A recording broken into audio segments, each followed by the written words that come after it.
Welcome to Insights, everyone. I'm Nnamdi Odipo. And I'm Elizabeth Omori. Thank you so much for joining us.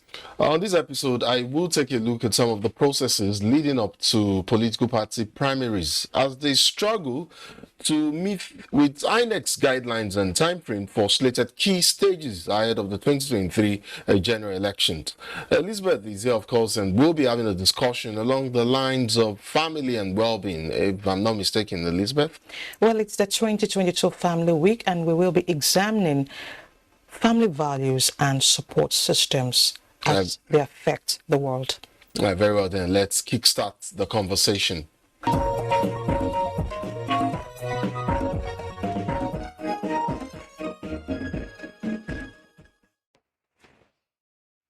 We'll begin with the conversation on the build-up to primaries by political parties in Nigeria, of course, ahead of the 2023 general elections. And we do know that the Independent National Electoral Commission, INEC, had recently reminded political parties to adhere strictly to the April 4 to June 3, 2022 timeline for the conduct of primary elections, of course, for the nomination of candidates for the 2023 general elections. INEC, in turn, acknowledged receipt of notification from 18 political parties for the conduct of primaries. And so it will seem like the game is now set to begin. But of course, to give context to this conversation, I do have a lawyer and a political analyst here with me in the studio.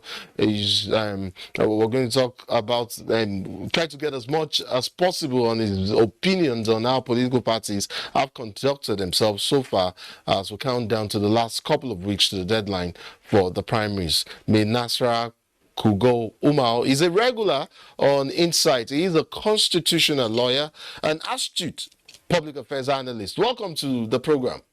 Thank you very much. It's my honor to always be here to contribute to nation building. Good to have you here. We'll begin the conversation really in trying to, put a peg on the issue of primaries in terms of the emergence of candidates from political parties, all of the political parties, as a matter of fact.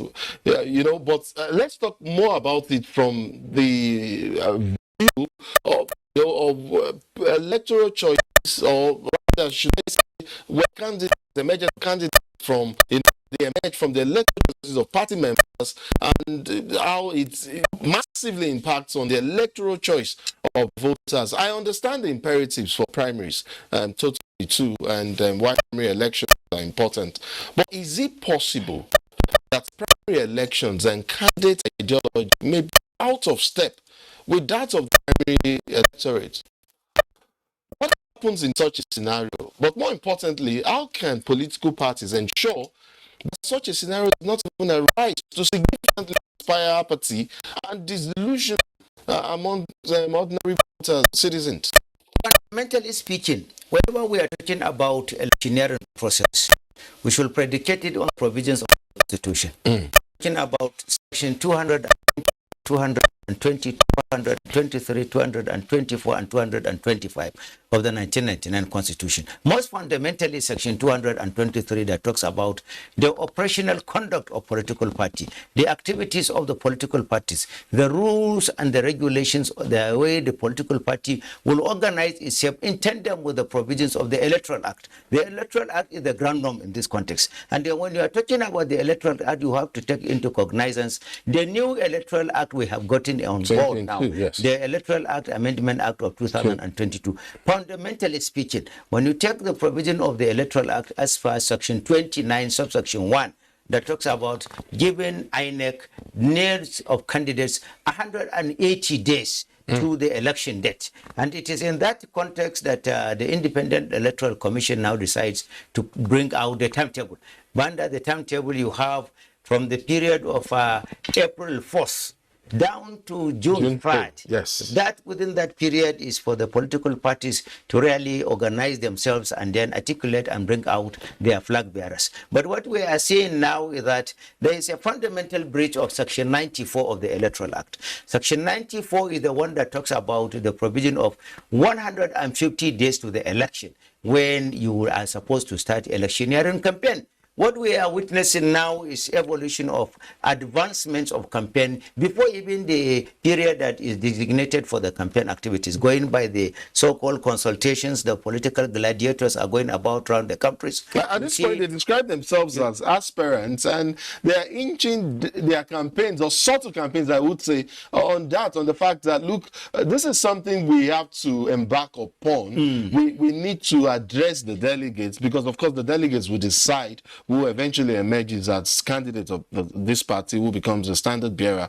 for these political parties. At this point, are you saying that is also in breach? It's supposed to be discreet. It's not supposed to be in such a way that you have mighty billboards across the countries, you have display of posters, you have jingles in the media, and you have advertisements of electors in the print media, and all sorts of things. And then even this type of visits normally, these are visits that are normally associated with political fanfare and pageantry. You discover that in most cases, exchange of money, exchange of gifts, exchange of whatever is it, and then you will discover even some of the governors are saying, this is our anointed candidate, this is our preferred candidate. So all these things, paradoxically, you will say are consultations. But in the practical, symbolic sense of it, campaign is already in top gear. And then when you are talking about this, there are other things that have come that needs to be tickled. This is the evolution of the controversial section 84 subsection 12. Even though we'll talk about that so that you don't preempt. I'd like to take you back to my opening question. Yes. I'd like for you to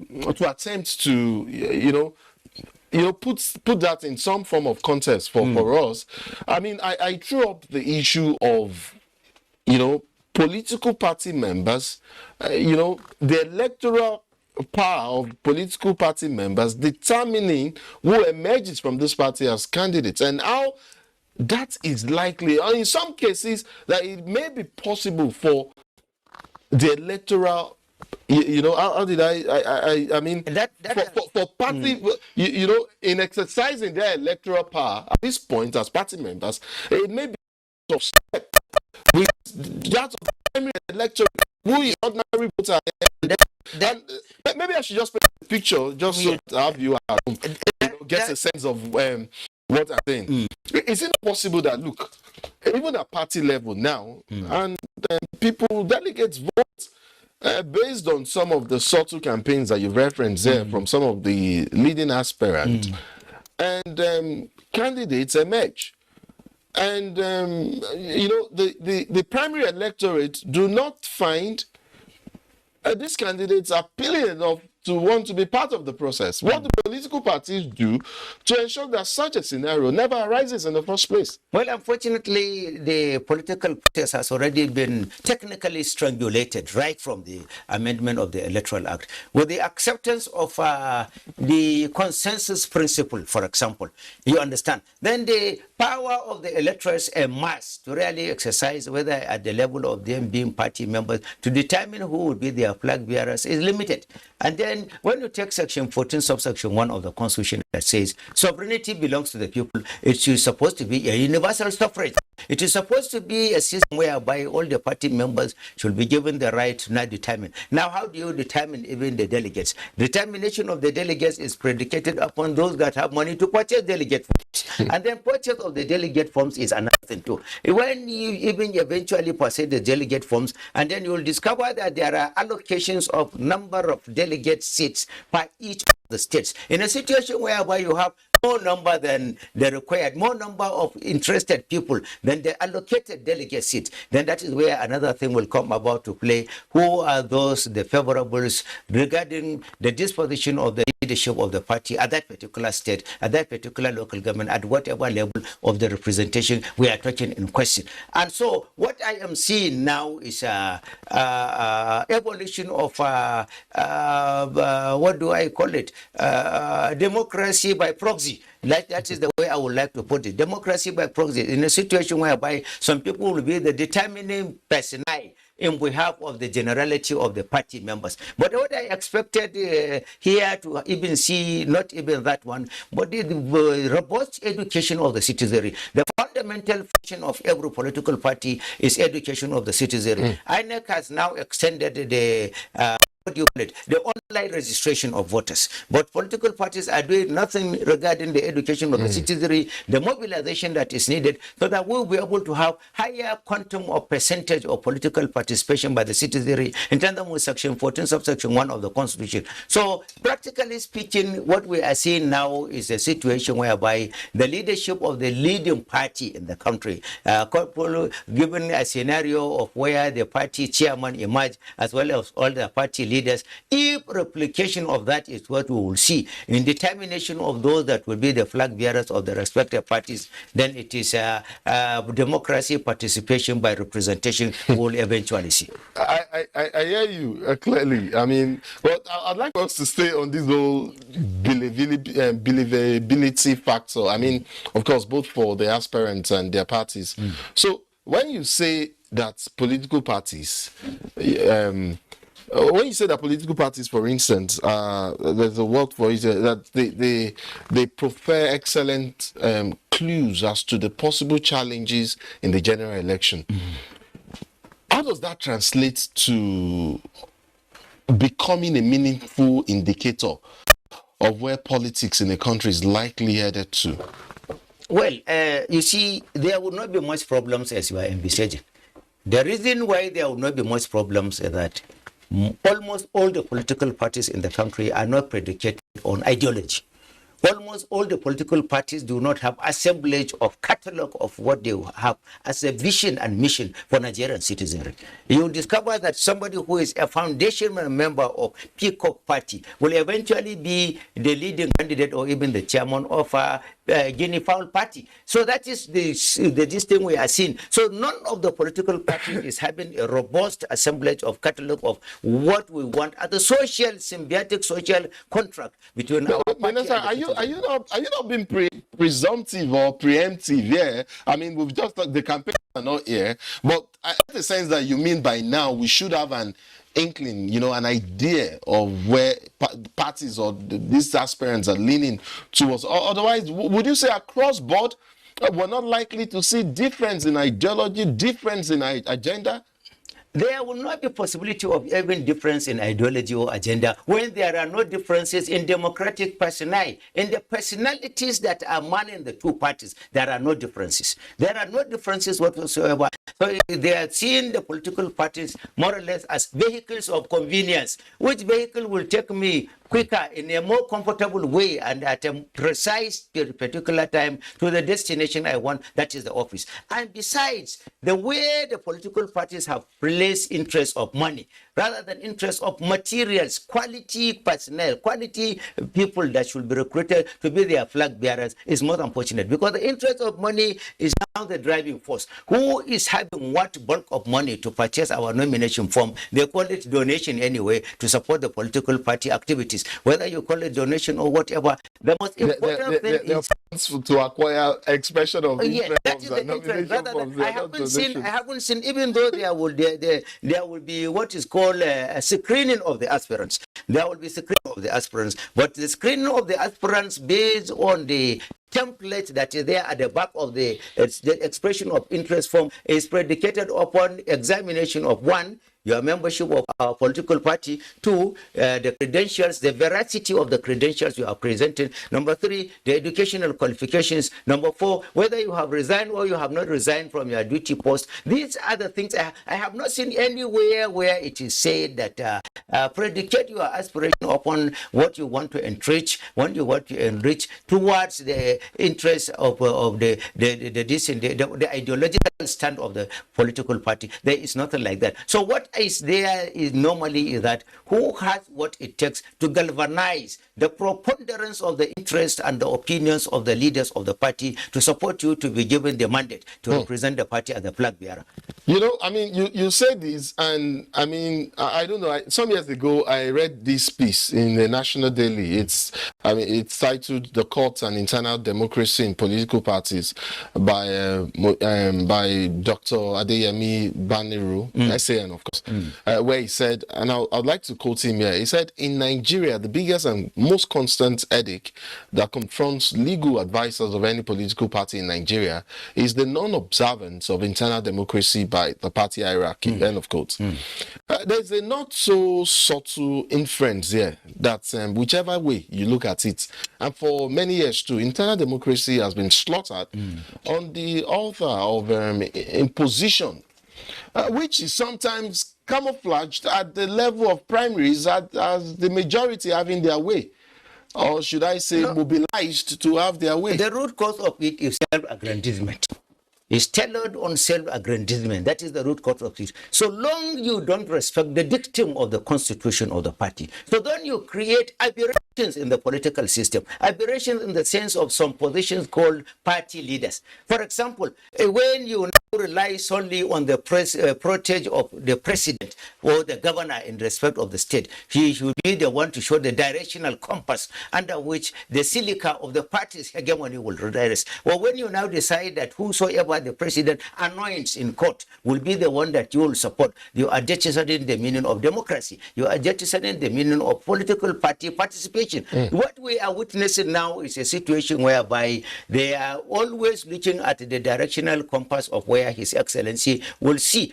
But in the real practical sense, His Excellency is only a member, is only a son.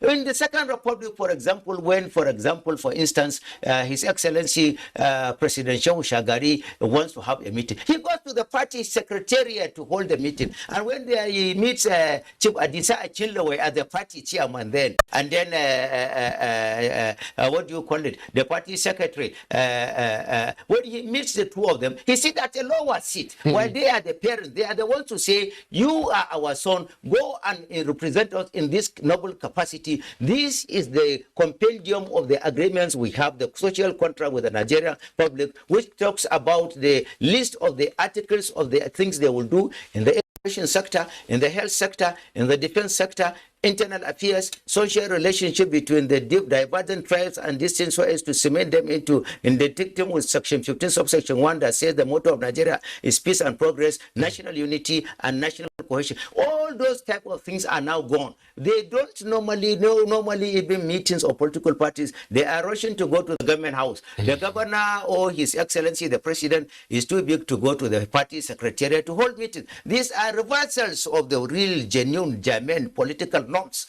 that we know politics is associated with. Until we reverse that one, until we now believe that the political parties are really the hegemonic institutions under which a democratic evolution will be predicated, unless we now decide that political functionaries in recent times, for example, in the immediate past, you discover national chairman most disgraceful, most shameful, most unfortunate, looking for a position under son, who is His Excellency, the Mr. Somebody, whether it's president or governor. It is wrong. Political parties are institutions that matriculate gentlemen who should be graduated later on as statesmen. So a statesman should not be interested in anything that is a petit petocrea, parochial in that context. It is such type of norms that should be embedded back into the political parties, on the basis of which they will have the stamina to stand and still the president or the governor,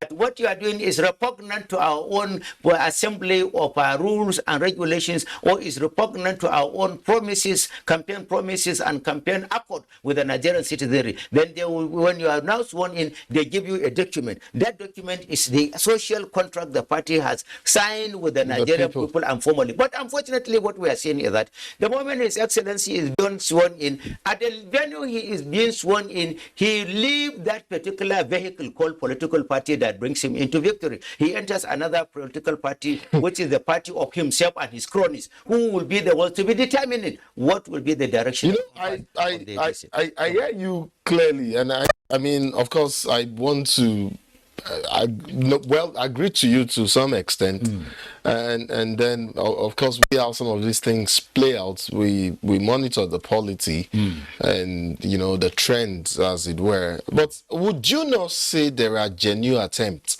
by political parties to pull themselves out of the trenches and make themselves sellable? I mean, even to the general public. How critical is it that this transparency culture that we talk about begins, especially with regard, let's not forget we're talking about the primaries now, that they begin from the ward level where this congresses of selection of delegates participating in the primaries would begin?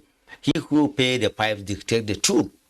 That is it. He who pays the piper dictates the tune. Political parties should wake up and start, forget about slumber. They should wake up and be independent of governance.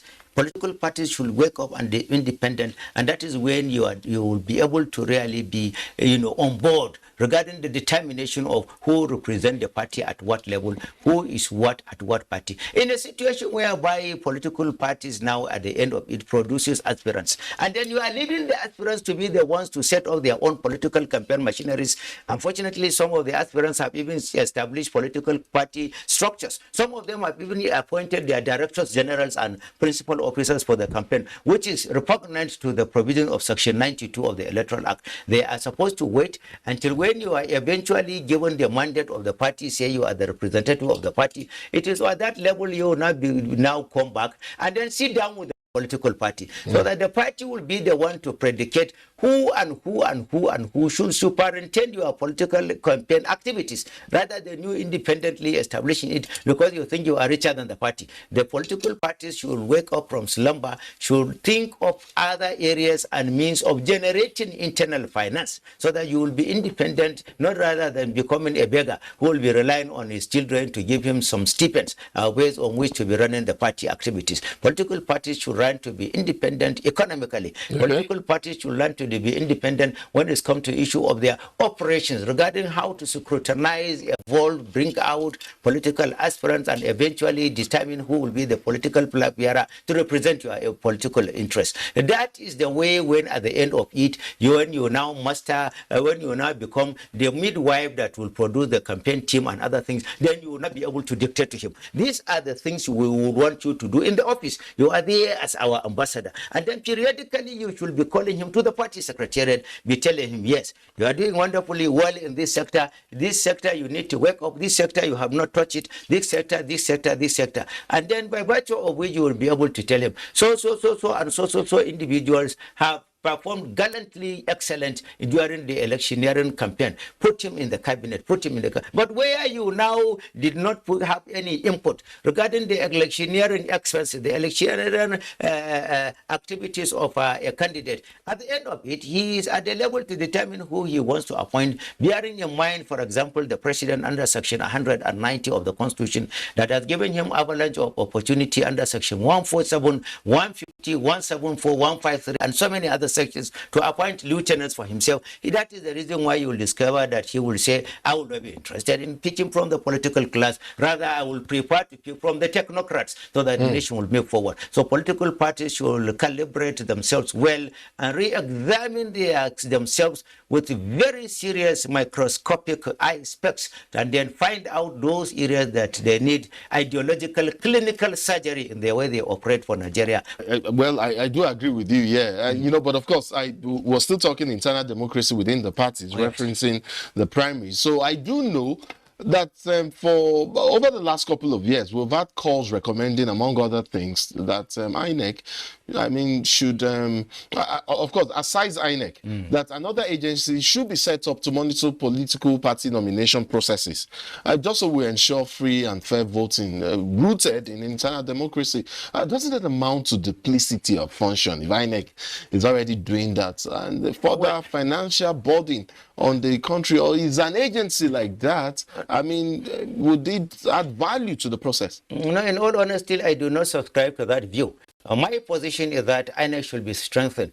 INEC by name is called independent, but in the practical sense, it's not that independent. In a situation whereby a government in power, which has been produced by a political party, will be the one to appoint electoral top officers of the electoral umpire. They will be the one to appoint INEC chairman, INEC national commissioners, INEC federal commissioners, and what have you, and what have you, and what have you. And at the same time, apart from that, it is the government that will now decide to be giving you money. Thank God to the amendment of the Electoral Act that says that at least 1 year to the election time fixed for the the totality of the money needed by INEC should be given. But INEC too should be subjected to audit, so that it will not be a case of whatever you want because of the doctrine of independence. You just get it anyhow. There should be justification for that. Then INEC too has been given some other powers that are superior, as far as I'm concerned, that are not practical. For example, the power to really arrest, apprehend violators of peace during elections, for example, those that are trying to foment violence. That one is in repugnance, is in contradiction with the provision of Section 153 KLM of the Constitution and Section 214 to 216 down to 218 of the Constitution, which predicates the power on the Nigerian police force within the circumference of the Federal Republic of Nigeria. True. So INEC is not under the police force. INEC police force power has not been derogated to be under INEC jury for that period. So there is no how INEC can do that one. And apart from that, too, the issue of where somebody is committing offense, the INEC officer should arrest him. Where are the implements for you to arrest him? Supposing you using superior weaponry, it is dangerous for even the INEC officer to go near that. There are so many other areas there that INEC have been given the powers that are not. So INEC, the Electoral Act should be reviewed, should be studied, not reviewed. Those areas where INEC is having the mandate to do one thing or the other, the empowerment regarding the resource utilization, the resource authority, as well as the competence and materials and the logistics should be given to INEC if we want optimum performance of INEC in whatever electioneering challenge that is being posed to INEC. So there's something else, and it's just in relation to what is playing out in the APC, the brewing controversy on Form 18. I mean, it's called the withdrawal form attached to the nomination and expression of interest forms, you know, especially for candidates on the platform of the APC, I think. And so, I mean, there's also a question about whether aspirants are asked to sign them, whether it's voluntary or involuntary to fill these forms. But that's just a part of it. For me, the real issue is the preemptive nature of such a move and whether that would amount to lack of internal democracy. Even though for those willing to withdraw or reach consensus, they are open to doing so, and the party's constitution says it has to be through a written consensus agreement. That's one. Now, I'd like for you to talk about that. Two, doesn't this also negate INEC's provision on the conduct of primaries as stipulated in sections 84 subsection 3 of the Electoral Act, which talks about parties not inserting a disqualification criteria for aspirants? That section says, maybe I know you're very vast at this, but let me just, for the sake of our viewer, just read it out. It says that a political party shall not impose nomination qualification or disqualification criteria, measures, or conditions on any aspirant or candidate for any election in its constitution, guidelines, or rules for nomination of candidates for elections, except as prescribed under section 65, 66, 106, 107, 131, 137, 177, and 187 of the Constitution. Does that amount to a pre-qualification, criteria? Well, that one I call it democratic fascism, because it is by force. You are fascism or fascism. Fascism. That is something that is compelled on you, because you cannot fill the form satisfactorily. If you leave that aspect, it means you have not successfully filled up the form. Then you must fill it, and at the same time, the party should be careful, because under Section 65 of the Electoral Act Amendment of 2022, the power is given to INEC to review any primaries conducted or predicated on the basis of compulsion For example, that a particular aspect, if somebody says that, for example, I can fill the form because without filling that particular aspect, my form will not be collected. Then I will just put NV at the end of it. It means not voluntary. And I will raise a fundamental point of law. That as far as I'm concerned, it negates my fundamental freedom under sections 33 to 45 of the Constitution, and on the basis of which I will challenge the primary. Then INEC will have justification to come in to cancel or to review or to redo it. INEC has the power under Section 65 of the Electoral Amendment. But fundamentally speaking, it is wrong for you to now say that somebody should write his withdrawal in advance so that at the end you do just put a date and then legitimize whatever you want to do at the end. So it does not amount to, it's not akin to yes. the party's constitution on consensus yes. where your signature also says what I expect is that when you are signing the memorandum of amnesty, there is normally memorandum of amnesty whereby all the candidates will now come and sign that we agree that our this thing will go on peacefully, in accordance with the law, we will respect the constituted authorities, we will do this, we will do this, we will do this. Now, part of it should be that we agree whosoever emerges as a result of these processes will be obedient to the party, will respect the party's decision, and the party's position should be overall and supreme. Then they sign. Once they sign on that particular window, it suffices. It suffices. At the end of it, the gentlemanly agreement with the disposition of it on the written paper, and then that one should take care. But it is very, very wrong. I believe it should be removed.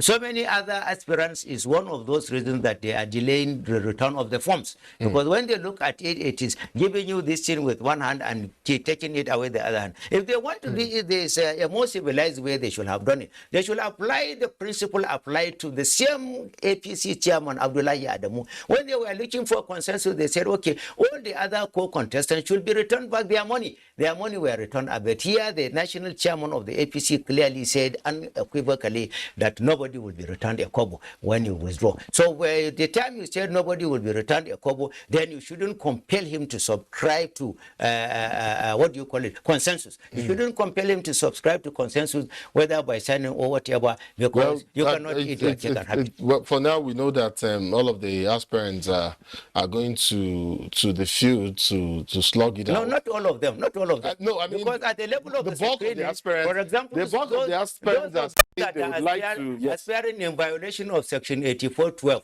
probably the party should use its power to screen them out so that they will not be allowed to even participate in the primaries. Well, we will see how the party handles that. Of course, we know they have legal advisors, and I'm very sure it's one of the issues that they are considering. But just quickly before I let you go, you talked about fascism earlier. I would like to talk about the concept, an emerging concept of fencism. And it's quite popular in the social media, where you see a massive amount of young, politically conscious citizens, vibrant, objective, passionate online, yet sitting on the fence, politically in the real sense. Yes. And where it matters.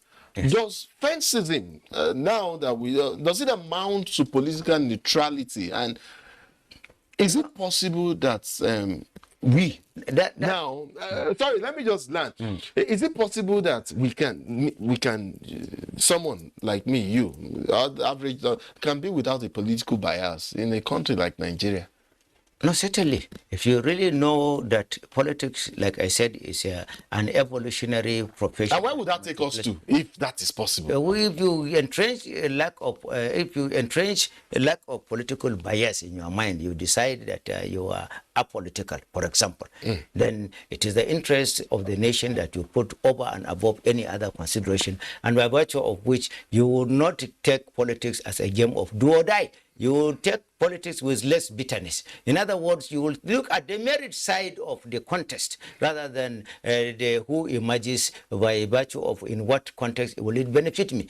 You understand? So instead of looking at it from the idiocentric kind of view, you now look at it from the popular patriotic kind of this. It is the deficit in patriotism in the political power play that is bringing about all these type of rigmarole that we are seeing in the political power play. We should see more of statesmen in political activities rather than political kleptonic contractors that are rather interested in what they can invest politically, so that when they come on board to recoup so much money. But isn't it one thing to be objective, to be passionate, to be politically conscious and make your known stand, your stands known, but then you're sitting on the fence, and to make real change happen, don't you have to be part of the process? It is because there are no variable alternatives in the processes, like I said earlier on.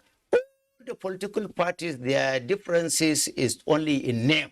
Their differences is only in name. You will discover that all is the same thing. And the young men are having this enthusiastic disposition of patriotism and nationalism. Unfortunately, there is no veritable platform. Doesn't the system provide a platform to come up with new movements? And I say this because we've seen how young persons, we've seen how active they've been in some campaigns.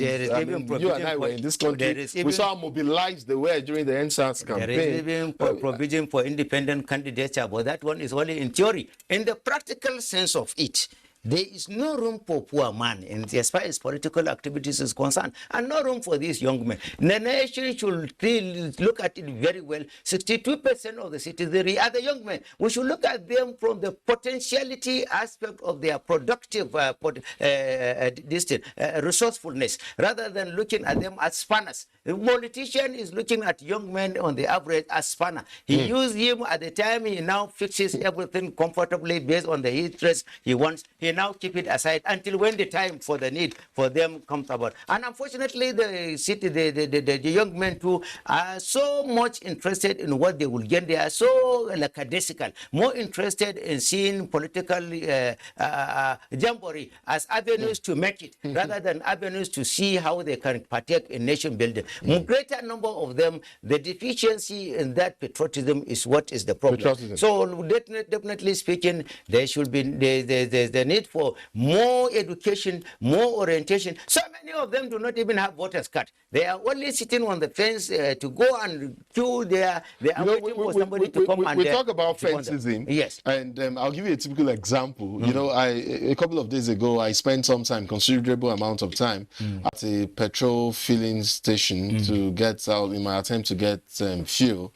And while waiting, I had the opportunity to be amongst a group of young, aged between 20 and the others shouldn't be more than like 30. You know, we were all in the queue waiting to get fuel, so we had plenty of time on our hands. And, you know, politics, of course, came up, and the state of affairs in Nigeria. And there were quite vibrant contributions from a number of them. I was quite intrigued. You know, I wanted to know who they were, what they were doing. A couple of them were civil servants, and so I thought, okay, civil servants, okay. Some were entrepreneurs and all of that. And then I started to do a quick survey, you know, like I did say, about 20 of them. And then I put out a question there. Sorry, how many of you here have your PVCs, your permanent voters card? I got only three persons with their hands. That is it. Only three out of the 20 or more that were there. And I was quite depressed. And then someone put it to me, do you have one? I said, yes, actually, I do. They are more interested in the and then so I tried as much as I could to educate them on how important it is for them to have this card. And not just that, but to go out on election day and to vote. And that's, you know, when you do that, then you know you've contributed your quota. You do not stay at home and then start complaining that, look at what is happening in the polity, when you did not do anything to change the process in the first place. Most of them feel they are disgruntled because they have paid their dues, they have gone to the schools, they have gotten educated. They are now roaming on the streets only at the mercy of what God brings to them at every hour. That is the main problem. The nation should really be interested in deliverables to the citizenry, especially the younger people. The young people, the women, they are the destitutes. The government should really be interested in it very well, rather than this idea of politics of kith and kin, rather than this idea of politics of investment, rather than this idea. All whosoever is within the age bracket of 70 years to 100 years, by the time he was at the level of those young men, he was already at the apex of his professional this. He was either a minister, he was either a governor, he was either a chief executive of this business tycoon at that level. But you discover nowadays that most of them at the age of 20, 30, even 40, most of them are jobless, they are roaming the streets. They have given their dues by going there to be educated. So that is what is giving them the grunted mind. You discover that whenever they are talking from the critical angle. I get what you mean totally, yes. And I of course this is an issue that we should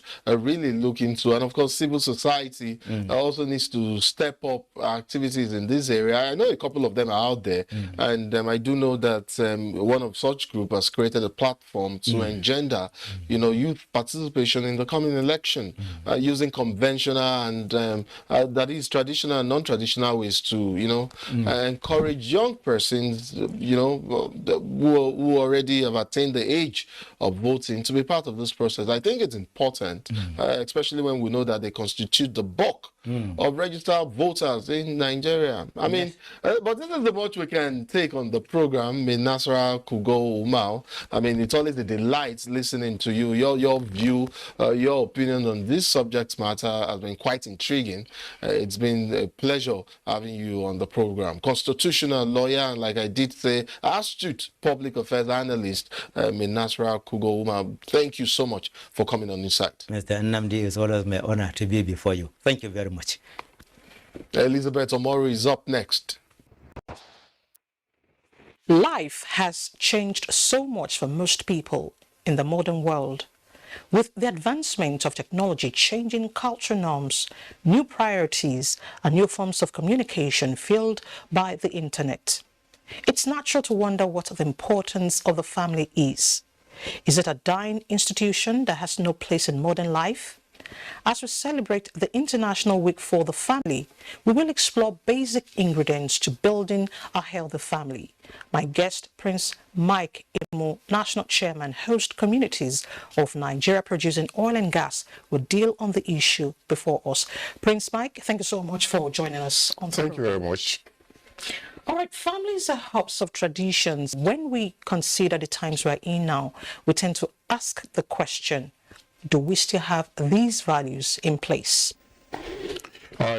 Obviously, the world we are today is advancing in all areas, and value cannot be ruled out. If we really want to grow in all areas of life, we need to look at ethics and values.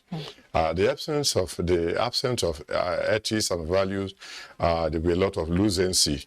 And as a good Nigerian, I want to encourage all Nigerians to give room to value that we apply to discipline.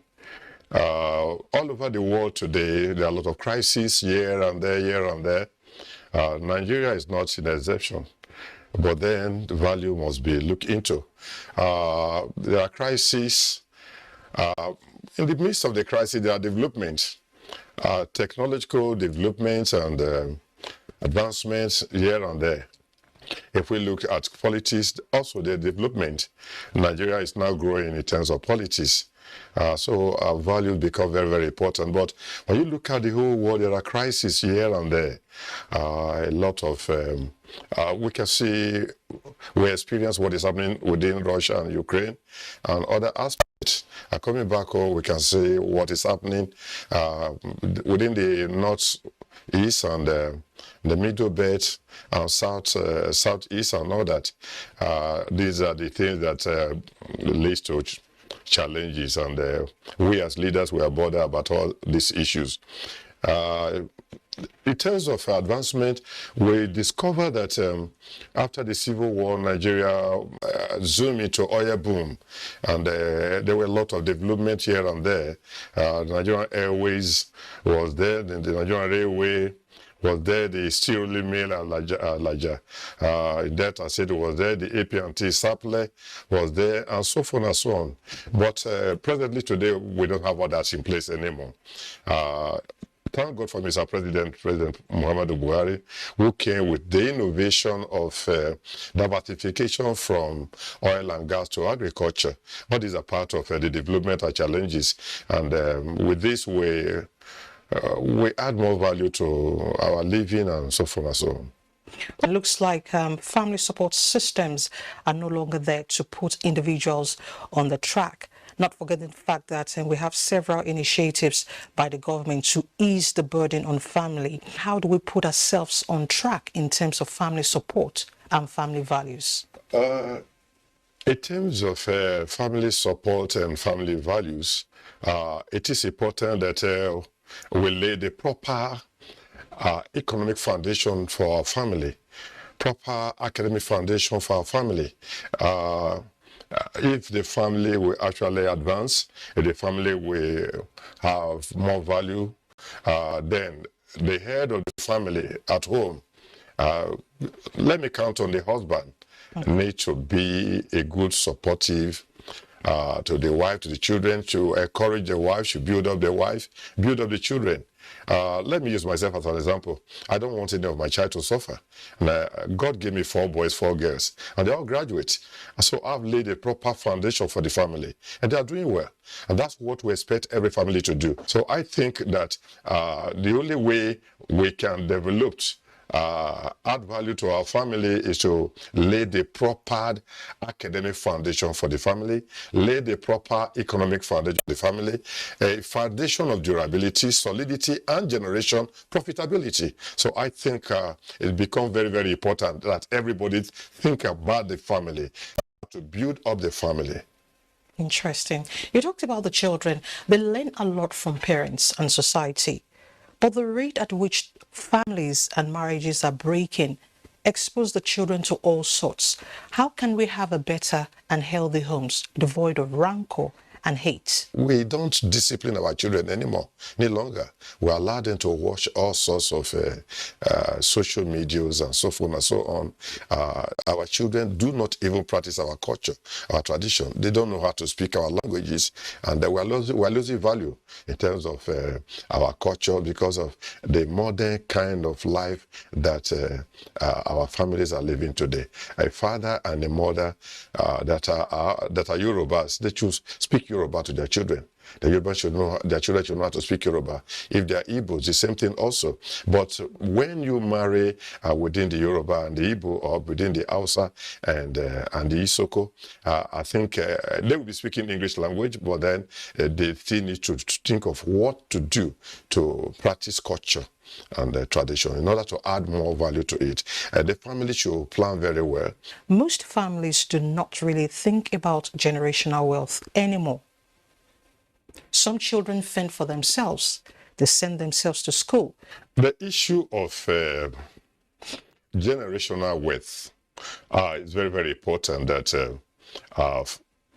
if you look at this country, most of the great men we have today, the past and of the present, their children live below the rich history of their parents. Okay. We should be looking at the family generational wealth creation for the family, because it is very, very important that my child should be higher than myself. If I'm a first degree holder, my children should be an academic doctor.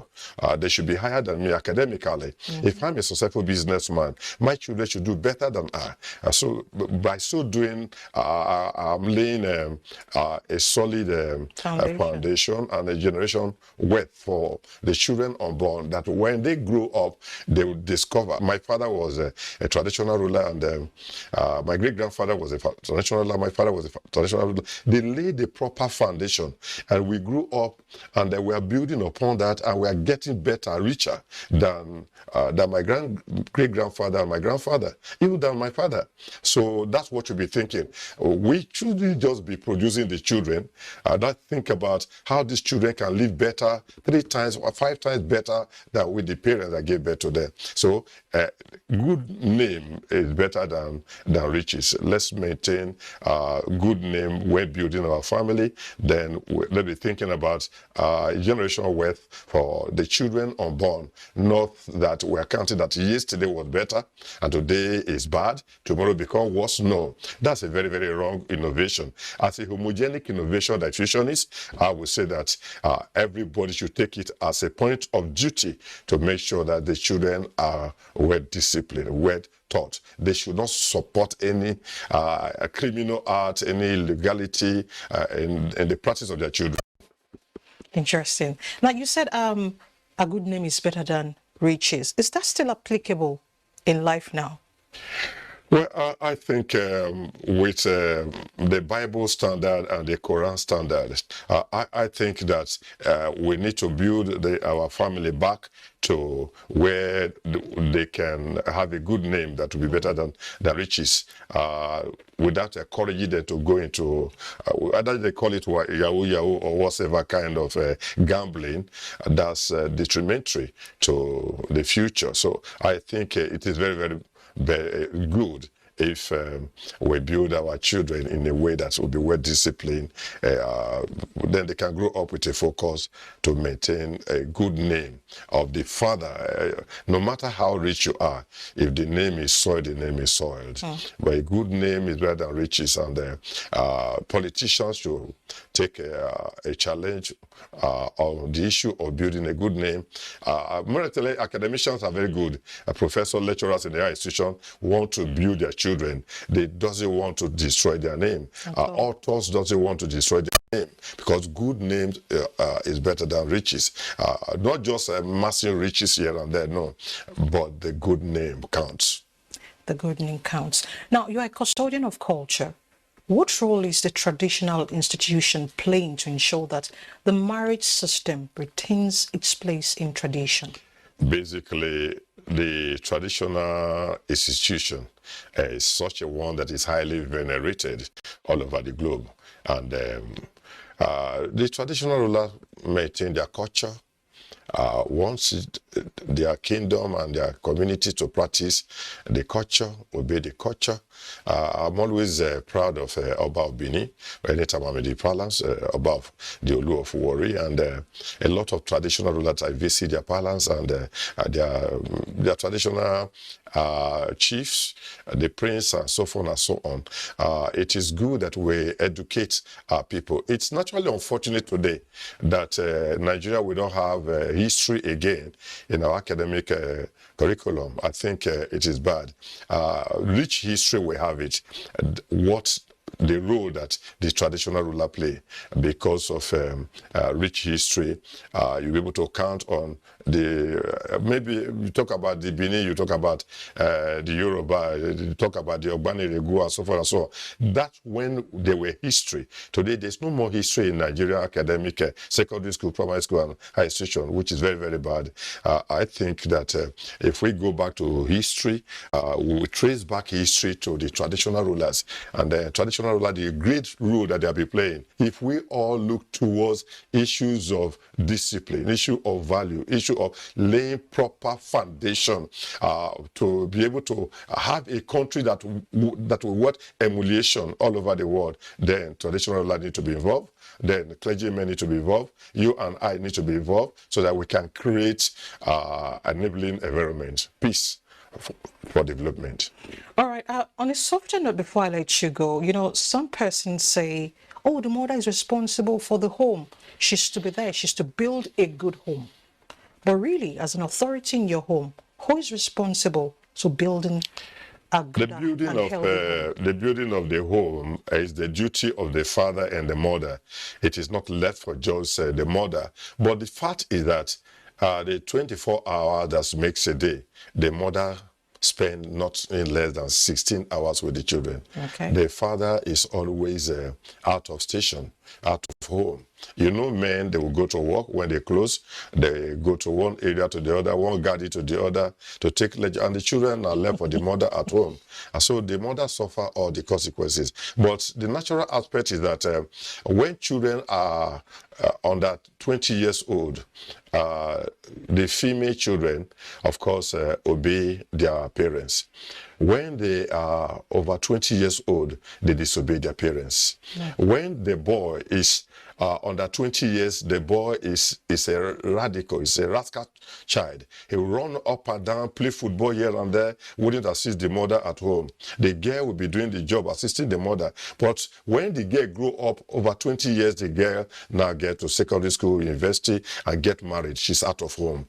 The boy now grow up out of secondary school, university, and get married and come back home to assist the father and the mother. And so when the boy now give birth to a child, the mother become a nanny and a house a grandmother to the child. So it is the duty of the father and the mother to make sure that between 1 year to 20 years that they train these children well, discipline the children, give them the needed academic, needed education, give them the needed financial foundation that with which they can grow up for generational wealth creation. Prince Amo, I want to thank you so much for your thoughts and insight this week. So enlightening and expository. Thank you so much for your time. Thank you. Thank you so much. And that's it on this episode of the program. Do join us same time next week for more on Insight. My name is Nnamdi Odikpo. And I'm Elizabeth Omori. Do build a better family.